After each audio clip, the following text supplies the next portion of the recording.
박 대통령이 유감이라고 밝히면서 김재수 장관 해임 건의안을 거부했습니다.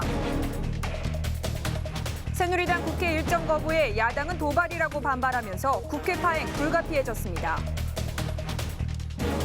북한 외교장관이 유엔에서 핵무력 강화를 거론했습니다.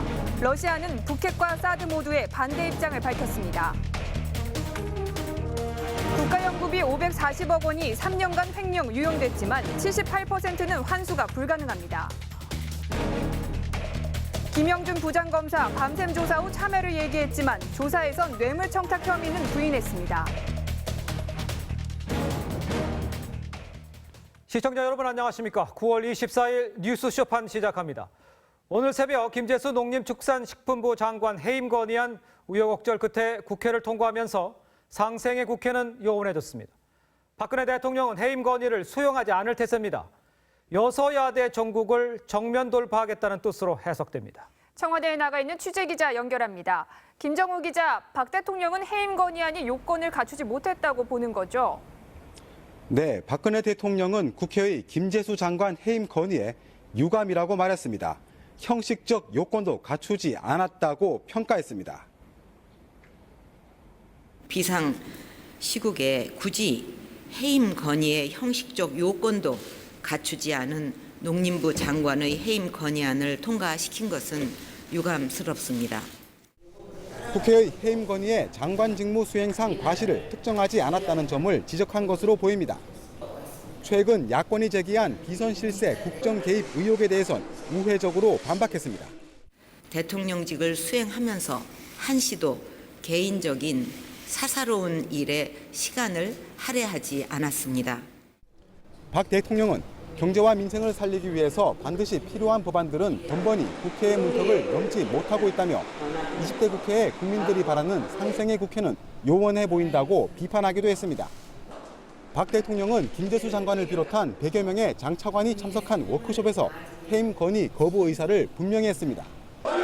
앞서 국회는 야3당의 공조를 앞세워 김 장관 해임 건의안을 가결시켰습니다. 농림축산식품부 장관 김재수 해임 건의안은 가결되었음을 선포합니다. 새누리당은 표결을 막으려 본회의 괴회를 늦추고 대정부 질문을 오래 끄는 방법으로 저항했지만 표결할 때는 퇴장했습니다. 국무위원에 대한 해임 건의안 가결은 이번이 6번째로 노무현 정부 때 김두관 장관 해임 건의 이후 13년 만입니다. 말 그대로 건의이기 때문에 법적인 강제성은 없지만 해임 건의가 의결된 역대 장관들은 모두 물러났습니다. 지금까지 청와대에서 TV조선 김종호입니다. 자, 지금 보셨지만 여야는 이번 해임 건의안을 놓고 심각한 대결을 벌였습니다. 하지만 국민들은 국회에서 벌어진 아주 낯뜨거운 말싸움 장면만 지금 기억에 남고 있습니다. 밥 먹고 합시다. 회의를 지연시키는 장면은 싸움의 당사자마저 웃음을 터뜨리게 했습니다. 이유경 기자입니다.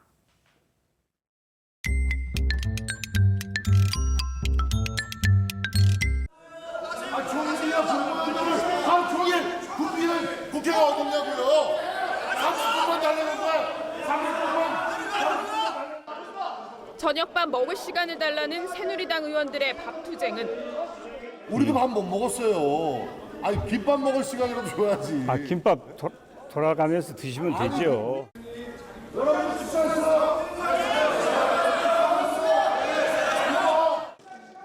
30분 넘게 이어지다 절규로 바뀌었습니다. 국회 전통과 관례에 따라서 우리가 왜 식사를 못하고 이렇게 합니까? 저녁 식사를 핑계로 의사 진행을 막는 필리밥스터 등장해 더불어민주당 우상호 원내대표도 실소를 터뜨립니다. 세상에 집권여당 대표가 국무위원 반맥이라고 데모하는 그런 사회가 됐으니 15분 질문 시간 제한이 있는 의원들은 되도록 짧게 질문하고 정부가 3.0 주요 내용에 대해서 국민들이 궁금한데 그 성과에 대해서 지금 추진 사항하고 좀 말씀해 주시죠. 장관들은 길게 답하는 정부 3.0에 대해서는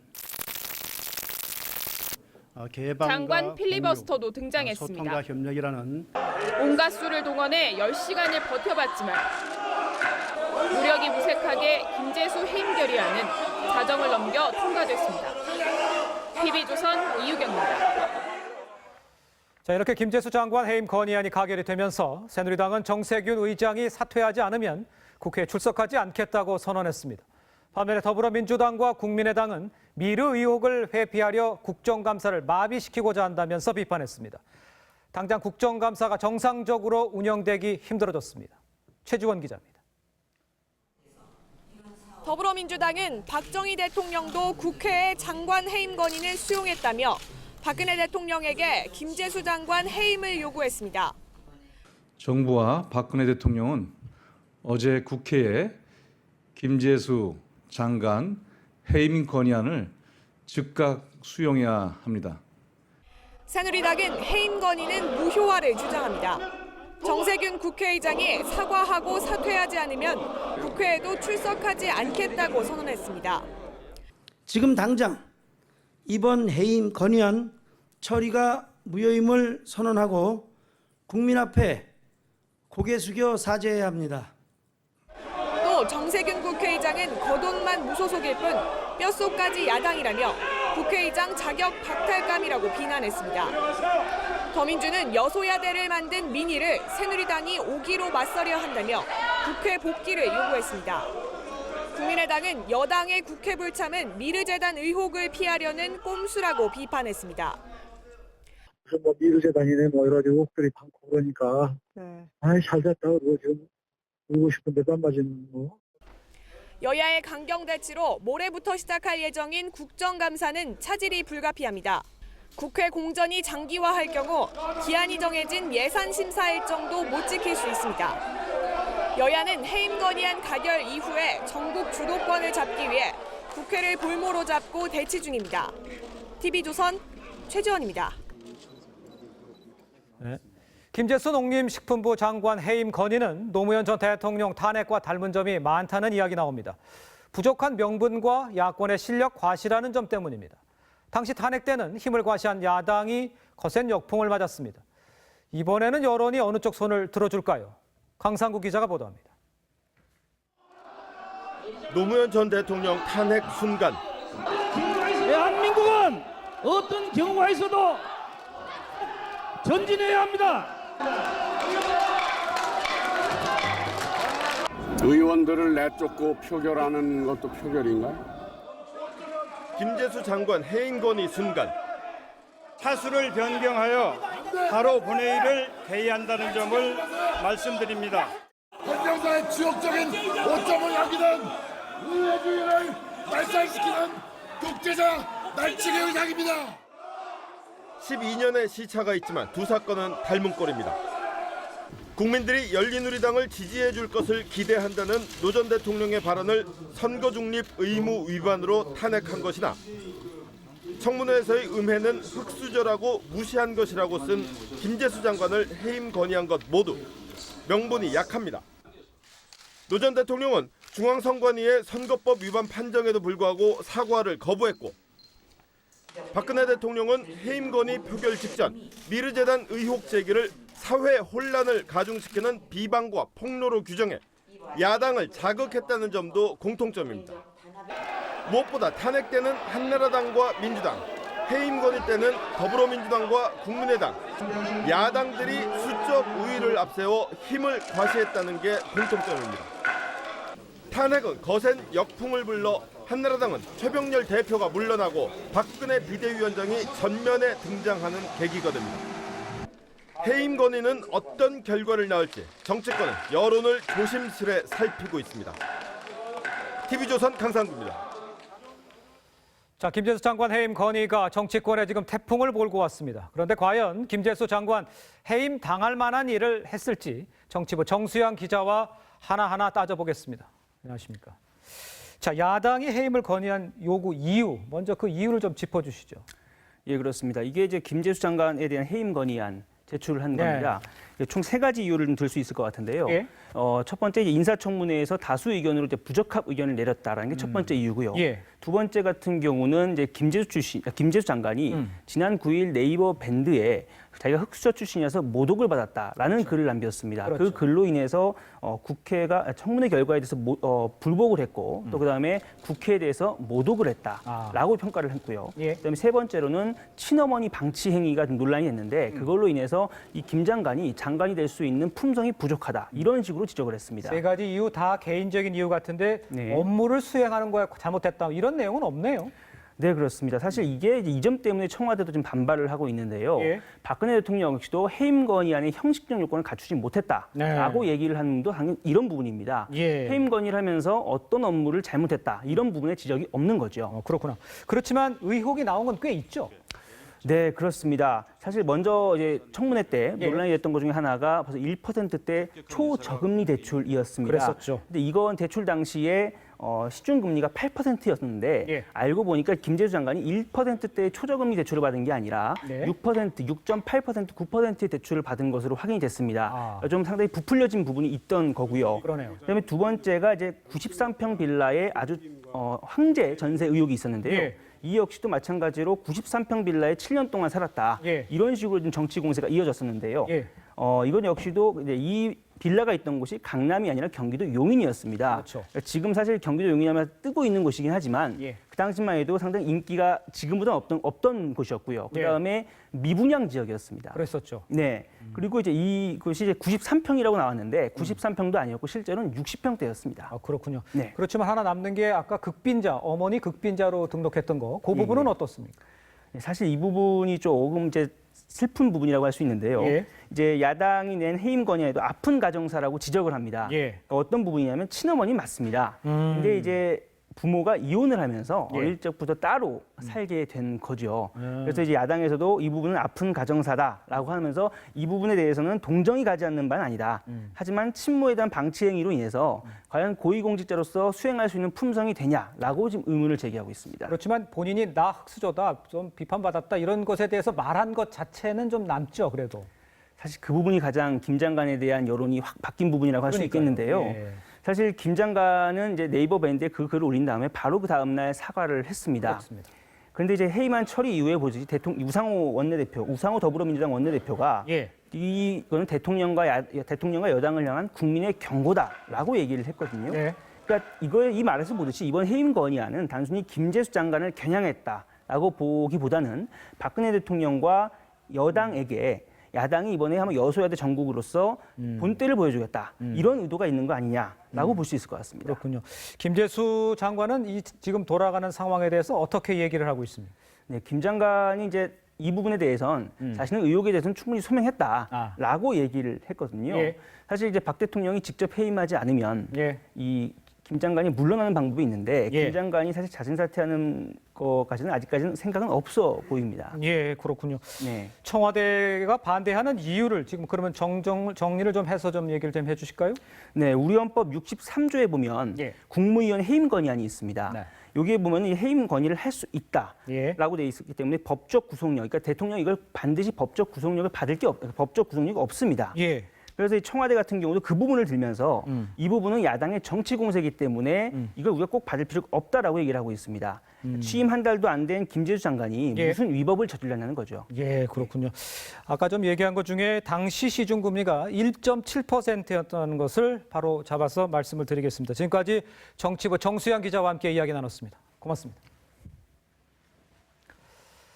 자, 시청자 여러분, 지금 노래가 지금 익숙한데 들리십니까? 자, 지금 나옵니다. 박근혜 대통령이 요즘 자주 듣는 음악이라고 스스로 소개한 곡입니다. 지난 대선 때 개사해서 선거 로고송으로 쓰기도 했는데 가사를 좀 음미해 보면 즐겨 듣는 이유를 알 것 같기도 합니다. 유아름 기자입니다. 어리석은 세상은 너를 몰라 후회 속에 감춰진 너를 못 봐. 어리석은 세상은 몰라줘도 날개를 펴 날아오르겠다는 내용입니다. 박근혜 대통령이 이 노래를 장차관 워크숍에서 유사히 애청곡이라고 소개했습니다. 갖고 있는 그 감춰진 날개를 이렇게 활짝 영향을 펴서 날아오르도록. 또 다른 애청곡도 소개했습니다.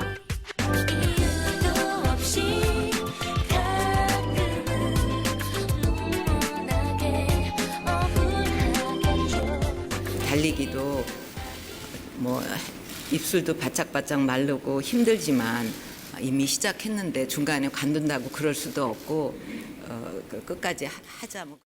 김재수 장관 해임 건의안 가결과 미르재단 의혹, 우병우 민정수석 거취 문제 등을 정면 돌파하겠다는 의지를 드러낸 걸로 보입니다. 버리고 이제 또 맨주먹 정신 다시 또 시작하면 나 이루리라 다 나 바라는 대로. 박 대통령은 대선 때도 노래를 통해 대선 구호 국민 행복을 전파했습니다. TV조선 유아름입니다. 고층 아파트에서 불이 나 일가족 3명이 숨지고 주민 17명이 다쳤습니다. 베란다에 대피했던 10대 피해자 1명은 유독가스를 참지 못하고 뛰어내렸다가 숨졌습니다. 박성재 기자가 보도합니다. 새벽 4시 반 아파트 13층에서 시작한 불길입니다. 외벽을 타고 불이 번져 13층부터 꼭대기 15층까지 3개 층을 태우고 1시간 만에 꺼졌습니다. 불이 난 현장입니다. 복도는 시커먼 재로 뒤덮여 있고 타다 남은 신발 등 잔해들로 가득합니다. 집안은 형체를 알아볼 수 없을 정도로 완전히 불에 탔습니다. 갑자기 막 13층보다 더 세게 불꽃이 막 튀더라고. 저쪽 베란다에서 얘기를 살려달라. 집에 있던 46살 이모 씨 등 일가족 3명이 숨지고 2명이 크게 다쳤습니다. 인근 주민 15명이 연기를 마셔 치료를 받았습니다. 거실 TV 뒤편에서 불꽃이 튀자 이 씨 가족은 이불로 불을 끄려다 실패했습니다. 큰딸이 이제 빨래 같은 것으로 끌려고 하고 끄고 막 있었고 이불을 가지고 이제 끌려고. 이후 21살 아들이 어머니를 데리고 대피했고 이 씨는 17살과 15살 두 딸과 베란다로 대피했습니다. 하지만 17살 딸은 유독성 연기를 못 참고 뛰어내려 목숨을 잃었습니다. 이 씨와 막내딸은 베란다에서 숨진 채 발견됐습니다. 경찰은 TV 장식장 뒤에서 전선이 끊어진 흔적을 발견하고 집에서 키웠던 고양이 11마리가 물어뜯어 합선됐는지 등 원인을 조사하고 있습니다. TV조선 박성재입니다. 충남 태안에서 에어쇼 중이던 경비행기가 추락해 조종사 1명이 숨졌습니다. 강원도 속초에선 스킨스쿠버용 보트가 전복돼 12명이 표류됐는데 다행히 무사히 구조됐습니다. 사건 사고 오선열 기자입니다. 경비행기가 형체를 알아볼 수 없게 부서졌습니다. 파편은 활주로 곳곳에 흩어졌습니다. 사고는 오늘 오전 11시 30분쯤 태안 비행장 개방 행사에서 에어쇼 도중 추락한 S2B 기종 경비행기입니다. 사고 비행기는 고개 비행을 하다가 갑자기 추진력을 잃고 이곳에 떨어졌습니다. 이 사고로 경비행기 조종사 49살 안모 씨가 크게 다쳐 천안 당국대 병원으로 이송됐으나 결국 숨졌습니다. 숨진 안 씨는 예비역 공군 소령 출신입니다. 국토부 항공사고조사위원회는 추락 기체와 장비 일지 등을 분석해 사고 원인을 조사할 예정입니다. 바다 위에 떠 있는 스킨스쿠버들. 오늘 오전 10시 40분쯤 강원 속초 조도 인근 해상에서 스쿠버 보트가 전복됐습니다. 이 사고로 승선원 12명이 표류했지만 인근에 있던 어선과 해경에 모두 구조됐습니다. 오늘 오후 3시 10분쯤에는 부산 사하구 한 하수 처리장 물탱크에서 방수 작업을 하던 40살 김모 씨가 쓰러져 병원으로 옮겨져 치료를 받고 있습니다. 같이 작업하던 동료들 가운데 3명은 수수로 탈출했고 나머지 2명은 119 구조대에 구조됐습니다. TV조선 오선열입니다. 자, 조현병, 그러니까 정신분열증을 앓고 있던 남성이 한 여성에게 이 사실을 숨기고 결혼을 했습니다. 결혼 후에 이 사실을 알게 된 부인이 결혼 자체를 취소해달라고 소송을 냈는데 법원은 어떻게 판단을 내렸을까요? 주원진 기자입니다. 2014년 5월 국립병원 간호사로 일하던 A씨는 중매를 통해 경기도의 시청 공무원 B씨를 만납니다. A씨는 B씨와 만난 지 7달 만에 결혼을 하고 혼인신고도 올렸습니다. 그런데 2015년 3월 A씨는 남편 B씨가 수상한 약을 먹는 모습을 발견합니다. A씨는 남편 B씨에게 무슨 약이냐 물었고 B씨는 두통약이라고 대답했습니다. 의심을 지을 수 없던 A씨는 그 약을 들고 근처 정신과를 찾아갑니다. 그런데 정신과에서는 이 약이 조현병 및 양극성 성격장애 치료제라고 말했습니다. 놀란 A씨는 B씨에게 따져 물었고 B씨는 10년 전 대입재수 시절부터 환청에 들려 약을 먹기 시작했다고 밝혔습니다. A씨는 즉시 짐을 싸 친정으로 간 뒤 남편 B씨를 상대로 결혼 자체를 취소해달라고 혼인 취소 소송을 냈습니다. 서울가정법원은 조현병의 재발 가능성이 있고 정상적인 혼인 생활이 어려울 중대한 사유임에도 남편이 숨겼기 때문에 혼인을 취소해야 한다고 판단했습니다. 질병이 심해가지고 도저히 혼인 생활을 유지할 수 없을 경우에는 당사자 일방의 청구에서 법원이 혼인 취소 판결을 내리기도 합니다. 다만 법원은 A씨가 1,300만 원의 합의금을 이미 받은 만큼 남편이 더 이상의 위자료를 줄 필요는 없다고 판단했습니다. TV조선 주원진입니다. 검찰이 이른바 스폰서 검사 의혹을 받는 김영준 부장검사를 23시간 동안 밤샘 조사했습니다.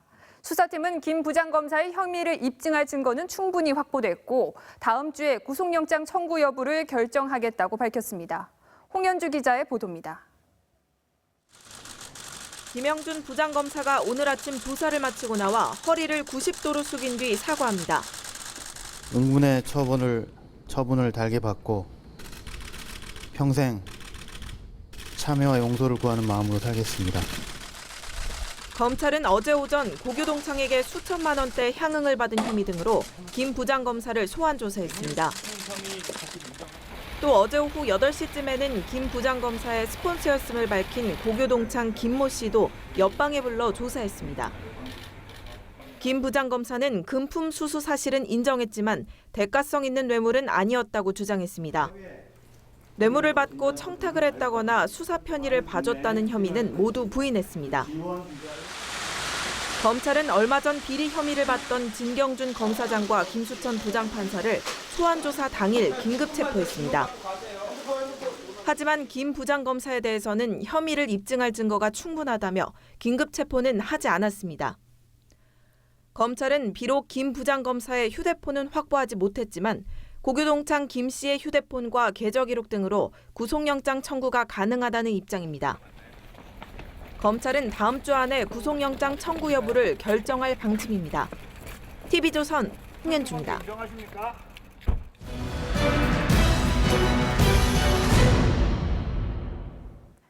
정부 지원 연구개발비가 쌈짓돈으로 전락하고 있습니다. 최근 3년간 횡령 유용한 정부 지원금이 540억 원에 달았는데요. 수법도 다양했습니다. 김아린 기자의 단독 보도입니다. 2년 전 477억 원을 지원받은 한 중소기업. 이들이 산업부에 제출한 서류 가운데 거래 내역 31건은 모두 허위였습니다. 28억 원에 달합니다. 이들은 이처럼 세금 계산서나 영수증에 납품업체와 짜고 용역비를 부풀리거나 실체가 없는 회사 이름으로 결제를 하는 것처럼 꾸미는 방식으로 정부 지원금을 빼돌렸습니다. 거기서 마치 설계도 하고 가공도 다 했는데 가공은 다른 데 맡은 것처럼 세금 계산서를 쓰는 문제에서 미래부가 지원한 한국전자통신연구원도 사업 성과를 중복 신청하는 등 3년간 28억 원을 부정 사용했습니다. 최근 3년간 정부 지원 연구개발비를 빼돌린 곳은 172곳. 금액으로는 540억 원입니다. 이 중 78%는 폐업 등으로 환수되지 못하고 있습니다. 자율적이고 창의적인 연구 환경은 매우 중요하지만 이를 악용하는 연구자들의 부정 사례는 단호하게 대처를 해야 한다고 생각합니다. 서울대와 카이스트 등 대학 연구기관들도 인건비를 빼돌려온 것으로 드러났습니다. 프로젝트당 할당된 인원별로 비용이 청구가 되는데 그 비용 청구 등을 이제 직접 일한 학생들이 받아야 되는 부분을 계좌 개설한 거를 교수가 전체적으로 관리하면서 정부의 허술한 관리에 국민 세금이 줄줄 새고 있습니다. TV조선 김하림입니다. 청와대 개입 논란에 휘말린 미르와 K스포츠재단 설립에 관여한 정경련 측이 입을 열었습니다. 이런 가운데 미르재단 이사가 2년 전 실세 논란을 부른 독도 콘서트에 참석한 사실이 알려져 주목됩니다. 박지호 기자의 보도입니다. 이승철 정경련 상금부회장은 정동춘 이사장의 거취에 대해 정무적 판단까지도 고려해서 결정하겠다고 밝혔습니다. 정 씨는 재단 2대 이사장입니다. 강남에서 스포츠 마사지 센터를 운영했던 동떨어진 이력으로 논란이 됐는데 청와대 비선 실세로 주목받고 있는 최순실 씨와 가까운 사이로 알려졌습니다. 곧 조직 개편안도 내놓겠다고 말했습니다. 다만 미르와 K스포츠 두 재단을 잘못 관리한 책임도 있다면서도 검찰에 수사를 의뢰할 생각은 없다고 덧붙였습니다. 수사 자체를 피하고 싶어하는 모양새입니다. 이와 함께 2014년 8월에 열린 독도 콘서트에 최순실 씨의 전 남편 정윤회 씨가 가명으로 참석한 사실 외에 미르재단의 설립 이사 중 한 명인 한복 디자이너 김영석 씨도 참석한 사실이 재조명받고 있습니다. 이 콘서트도 두 재단처럼 청와대 비선 실세들의 연루 의혹이 제기되고 있습니다. TV조선 박지호입니다. 네, 서울 도심 곳곳에서 화물연대와 사드 배치에 반대하는 시민단체 등이 대규모 집회를 열었습니다. 집회 지역 주변 도로가 통제가 되면서 휴일 교통 혼잡도 계속됐습니다. 김도형 기자입니다. 서울 여의도공원 인근이 전국 화물연대 조합원들로 발디딜 틈이 없습니다. 화물연대 조합원 14,000명은 정부의 화물차 운송시장 개선 방안에 반발하며 소형 택배차 규제 완화 등이 생존권과 노동 환경을 악화시킬 것이라고 주장했습니다.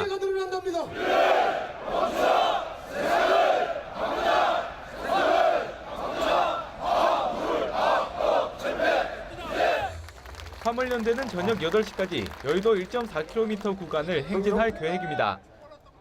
만여 명이 모인 대규모 집회로 경찰은 주변 도로 2개 차선을 통제했습니다. 용산 미군부대 앞과 서울역, 광화문 등 곳곳에선 시민단체 주최로 사드 배치 반대 집회가 열렸습니다. 집회 참가자 400여 명이 서울역부터 청계광장까지 행진하는 등 일부 구간에선 나들이 차량과 집회 인원이 겹치면서 교통 혼잡도 빚어졌습니다.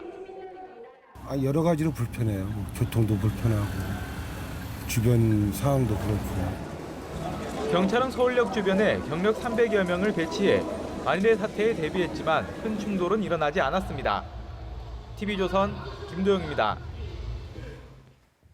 네, 강진으로 큰 피해가 난 경주 지역 복구 작업 지금 주말에도 이어지고 있습니다. 하지만 기화공 등 전문 인력 부족으로 복구가 더디게 진행이 돼서 주민들의 가슴은 타들어가고 있습니다. 하동원 기자입니다.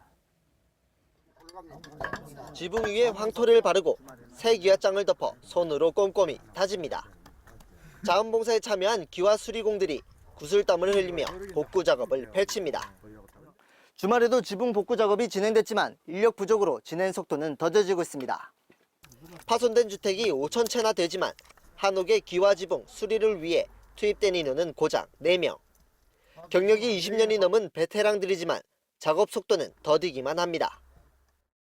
비가 오면 내일 모레 또 비 온다 하니까 빨리 하긴 해야 되는데 이제 공사가 자꾸 늦어지는 거죠. 사람이 없어 보니까. 다음 주엔 비까지 예보돼 주민들은 추가 피해를 입을까 마음 졸입니다.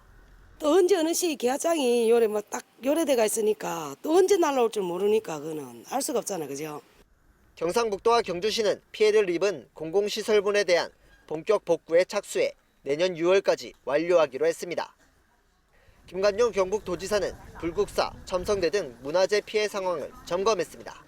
유네스코 세계문화유산으로 되어 있는 이 불국사를 비롯한 경주의 문화유산이 잘 보존되도록 해야 되고. 기증받은 기와 7만 7천 장은 기초생활보장 수급자, 노약자 등에게 우선 배부하고 전문 인력과 장비도 제공하기로 했습니다. TV조선 하동훈입니다.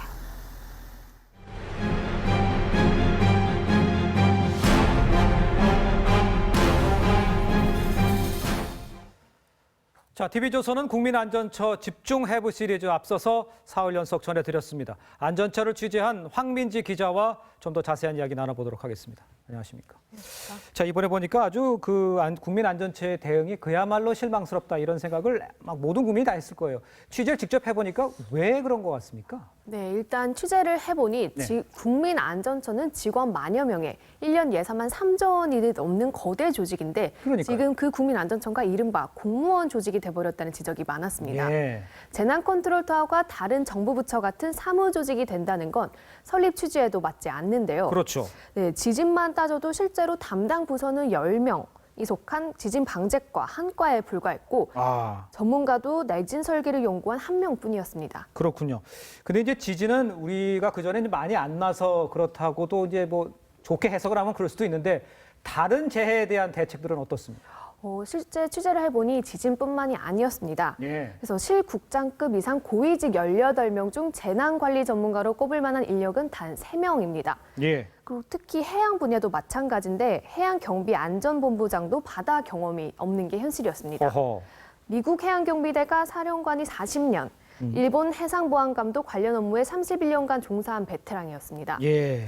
그런데 이것만 문제가 아니었고요. 예. 국민안전처에서 뽑은 전문가 인력이 10,000명 중 40명에 불과했었습니다. 그렇군요. 전문 인력으로 뽑혀도 거대 조직에서 목소리를 내기 쉽지 않았고 실제로 자리를 잡지 못해 연구기관으로 돌아간 전문가도 많았습니다. 네. 그래서 저희가 실제로 이분들을 좀 접촉하려고 가봤더니 예.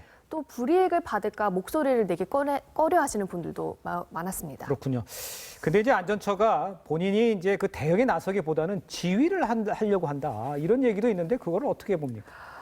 일단 제가 갖고 나온 이 3장짜리 이 안전처와 유관부처의 현장 등을 설명하는 이 매뉴얼이 지진 매뉴얼이 전부입니다. 하하. 여기서 제일 중요한 대응은 예. 대목이 이제 상황 접수부터 수습 복구까지 이 예. 부분인데 이 4단계를 첫 장, 이 한 장에 몽땅 담고 있습니다. 허허. 특히 보면 진도나 피해 규모, 지역 등에 따른 구체적인 방안은 전혀 들어있지 않습니다. 그러네요. 현장 대응을 하는 중앙대책본부 이 부분을 보면 예.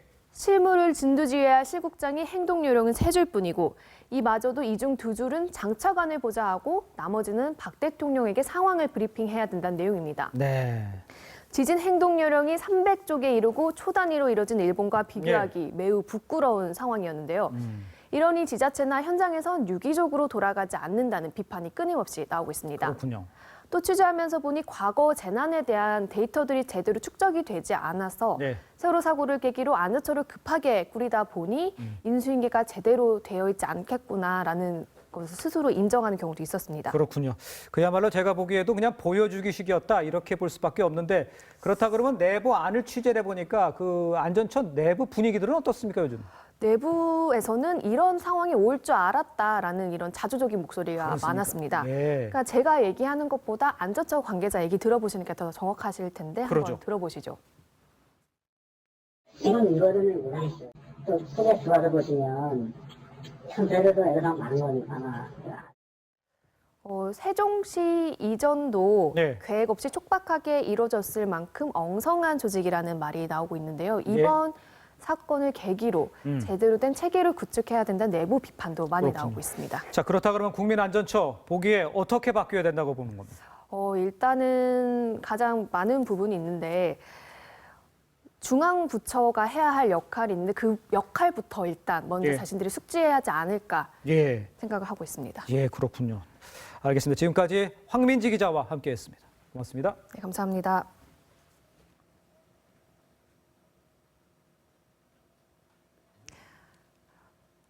오산기지에 머물고 있는 미군의 전략폭격기 B-1B가 일반인에 공개됐습니다. 북한은 이용호 외무상이 직접 나서 B-1B 한반도 전개에 대해 대가를 치르게 하겠다고 반발했습니다. 성민혁 기자의 보도입니다. 죽음의 백조로 불리는 미국 전략폭격기 B-1B 랜서. 지난 21일 오산기지에 착륙한 B-1B는 일반 시민들에게 그 위용을 드러냈습니다. 에어쇼에 참석한 4만 명의 시민들의 관심도 단연 한반도에 첫 착륙한 B-1B에 쏠렸습니다. 평소에 그냥 인터넷이나 뉴스에서만 봤는 비행기가 이렇게 제 눈앞에 있다는 게 사실 좀 신기할 따름이에요. 미국 3대 전략기 중 가장 빠른 B-1B는 괌에서 이륙한 후 2시간 만에 평양에 도착해 북한 지도부에 융단 폭격을 가할 수 있습니다. 미국의 B-1B 일반 공개는 북한의 잇단 도발에 강력한 경고를 보내기 위해서입니다. Really showcasing the U.S. and Republic of Korea alliance in the string. So yes, it will be here along with a whole host of other aircraft from across the theater. 북한은 B-1B에 신경질적인 반응을 보였습니다. 리용호 외무상은 유엔 총회에서 B-1B를 직접 겨냥했습니다. 우리를 또다시 위협한 데 대하여 우리는 절대로 가만히 있지 않을 것이며 미국은 그 대가를 상상도 할 수 없이 톡톡히 치르게 될 것입니다. 전쟁이 앞서 북한 총참모부도 서울과 감을 잿더미로 만들겠다고 위협했습니다. TV조선 성민혁입니다. 이런 가운데 북한은 오늘 원산에서 사상 첫 에어쇼를 열었습니다. 미그 29와 수호이 등 러시아와 중국산 전투기가 선보인 가운데 미국산 MD-500 군용 헬기가 등장해 주목받았습니다. 이정현 기자입니다. 구소련제 미그 29가 하늘을 가르고 수호이 25 전투기가 관중들 위로 저공 비행합니다. 이어서 미그 17, 미그 19, 미그 21 등을 본뜬 중국제 항공기가 줄줄이 등장합니다. 북한 원산에서 에어쇼가 열렸습니다. 대중을 위한 북한의 에어쇼는 사상 처음입니다. 이번 에어쇼는 북한이 5차 핵실험에 나서 국제사회의 비난에 직면한 지 보름 만에 열렸습니다. 에어쇼에서 가장 눈길을 끈 것은 미국 휴스사의 MD-500 군용 헬기. 1980년대 미국의 수출 제재를 피해 제3국을 통해 북한으로 들어온 걸로 추정됩니다. AP통신은 이에 대해 북한이 유엔의 제재 결의를 어기고 헬기를 들여온 게 아닌지 의문이 제기된다고 지적했습니다. 이번 에어쇼는 북한 당국과 중국 여행업체가 공동 기획하고 그동안 외국 관광객을 모집해왔습니다. And we've been sort of pushing KITC, the local Korean travel company, to create a sort of grand event like this. And it's taken a number of years to put it together, but yeah, we've managed to do it. 북한은 에어쇼를 통해 지난 1월 유엔 안보리의 대북 항공유 수출 금지 결의를 비웃으며 항공연료 수급에 지장이 없음을 과시했습니다. 전문가들은 중국의 지원 가능성을 제기하고 있습니다. 에어쇼에는 외신 기자들과 외국 항공기 마니아들 수백 명이 참석했습니다. TV조선 이정현입니다. 유엔 총회에서 러시아가 북한의 핵과 미사일을 포기하라고 요구했습니다. 우방국인 중국에 이어 러시아까지 등을 돌렸지만 북한은 핵무기 보유가 자위적 조치라며 버티기에 나섰습니다. 윤혜웅 기자입니다. 유엔 총회 연설에 나선 북한 리용호 외무상. 핵무장을 정당한 방위적 조치로 포장합니다. 미국의 항시적인 핵 위협으로부터 국가 안전을 지키기 위해 할 수 있는 모든 것을 다한 끝에 부득이하게 핵무장의 길을 택하였습니다. 그러면서 우호국들의 지지를 호소합니다. 국제적 정의는 저절로 이루어지지 않으며 반대 자주적 나라들이 힘이 강할 때에만 실현될 수 있습니다. 하지만 러시아의 입장은 달랐습니다. 앞서 연단에 오른 세르게이 라브로프 러시아 외교부 장관은 북한을 향해 안보리 결의를 준수하라고 일치몰랐습니다. Призываем Пхеньян отказаться от ракетно-ядерных программ и вернуться в режим договора о нераспространении ядерного оружия. 북핵의 반기를 들었지만 러시아는 사드 문제에 대해선 반대의 뜻을 명확히 했습니다. 라브로프 장관은 북핵을 미국의 미사일 방어 시스템 확장에 이용하는 것은 용납할 수 없다고 경고했습니다. 이에 대해 데니얼 러셀 미 국무부 차관보가 사드 배치는 이미 결정된 것으로 협상의 대상이 아니라고 못 박아 대북 제재 수위를 놓고 밀어간 마찰이 불가피해 보입니다. TV조선 윤혜웅입니다. 네, 시청자 여러분, 비행기를 이용할 때요, 덩치가 큰 옆 사람 때문에 불편을 겪는 경우가 종종 있습니다. 저도 경험이 있는데 최근 유럽에서 옆자리 비만 승객 때문에 피해를 입었다면서 항공사를 상대로 소송이 제기돼 화제가 되고 있습니다. 지선호 기자입니다. 몸집이 큰 승객 옆에 꽉 낀 채 앉아있는 남성. 이탈리아의 조르조 씨는 남아공에서 두바이로 가는 9시간 동안 이런 불편을 감수해야 했습니다. 승무원에게 불편을 호소했지만 남은 자리가 없다는 대답만 들었습니다. 그러자 조르조 씨는 항공사를 상대로 약 340만 원의 손해배상 청구 소송을 냈습니다. 초고도 비만 인구가 늘고 있는 미국에서는 이미 수년 전부터 비만 승객에 대한 논란이 뜨겁습니다. I don't want the person next to me on top of my seat or coming underneath the armrest because I've paid for my whole seat. 무게에 따라 금액을 매기는 화물료처럼 항공료 역시 몸무게에 비례해 내야 한다는 주장도 나옵니다. 68kg의 승객이 20kg짜리 화물을 추가로 싣기 위해 $100의 요금을 더 냈지만 140kg의 승객은 추가 요금이 없었다며 항해한 사례도 있습니다. 비행기 좌석이 지나치게 좁다는 지적도 많습니다. But I don't think anybody, most people I know aren't comfortable in these seats no matter what their size. Sure. 영국 일간지 텔레그래프는 비만 인구가 늘어가는 만큼 항공사의 대처 방식도 변화해야 한다고 지적했습니다. TV조선 지선호입니다. 대규모 시위를 촉발시킨 미국 노스캐롤라이나주의 샬럿 총격 사건의 영상이 일부 공개가 됐습니다. 숨진 흑인의 부인이 촬영한 겁니다. 경찰이 촬영한 영상도 있는데 경찰은 아직 공개하지 않고 있습니다. 이미지 기자입니다.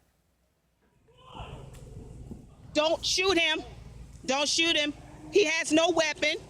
경찰을 향해 한 여성이 다급하게 소리칩니다. 지난 20일 경찰의 총격으로 숨진 흑인 남성 러몬트 스콧의 아내입니다. He has a TBI. He's not going to do anything to you guys. He just took his medicine.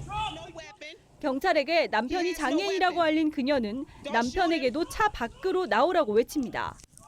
하지만 잠시 후 여러 발의 총성이 울리자 그녀가 절규합니다.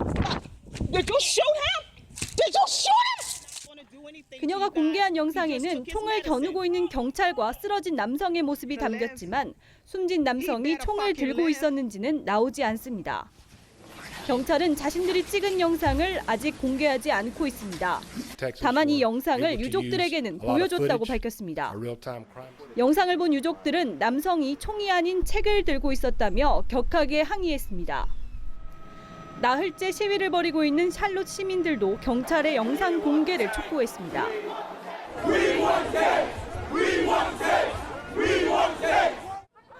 시카고 등 전국에서 이번 사건에 항의하는 거리 행진이 이어지고 있는 가운데 힐러리는 첫 번째 TV 토론을 하루 앞둔 25일 샬롯을 방문하기로 했습니다. TV조선 이미지입니다.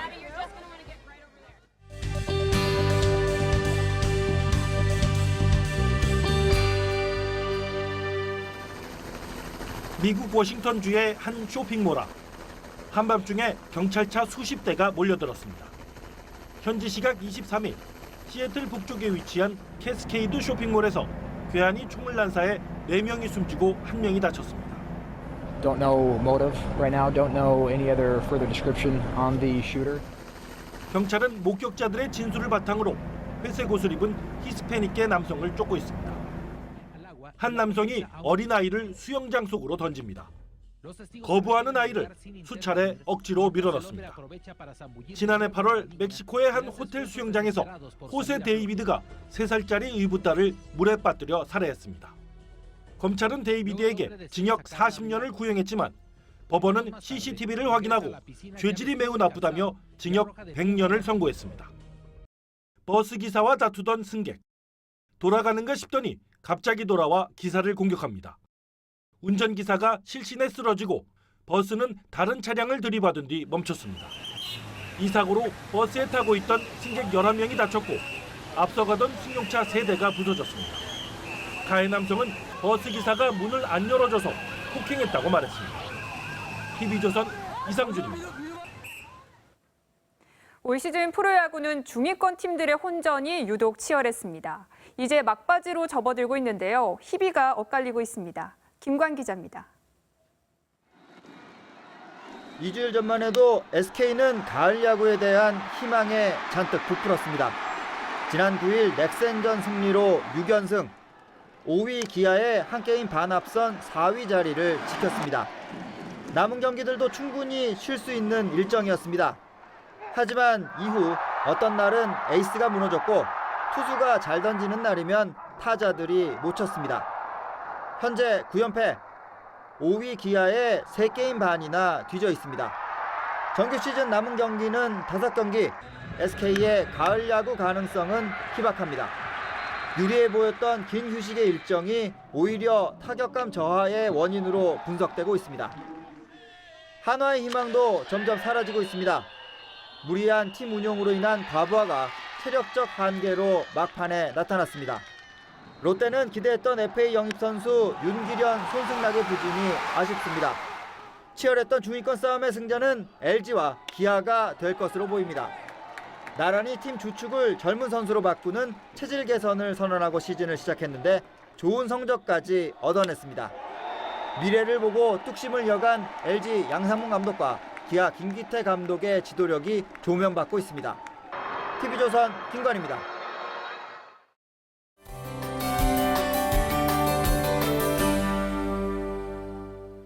휴일인 내일 내일도 활동하시기 무난하겠습니다. 다만 계속해서 일교차가 크다는 점 염두에 두셔야겠고 내일 아침도 곳곳에 안개 끼는 곳이 있겠습니다. 오늘 수도권은 낮 동안에도 옅은 안개가 남아 있었는데요. 내일은 아침까지 안개가 끼겠고 이후로는 구름만 다소 지나겠습니다. 기온은 오늘과 비슷해서 한낮에는 다소 덥겠습니다. 화요일과 수요일 사이에는 전국적으로 비가 내리면서 기온이 조금 내려갈 걸로 전망되고 있습니다. 날씨 정보였습니다. 자, 우린 요금 폭탄 맞고 너흰 성과급 폭탄 맞느냐? 국민은 한숨인데 성과급 잔치냐? 한전이 성과급 잔치를 벌일 거란 소식에 국민 시선은 차갑고 싸늘합니다. 더 화가 나는 건 지난 여름 누진제 개편안을 만들겠다고 호들갑을 떨더니 지금까지 거의 손을 놓고 있다는 겁니다.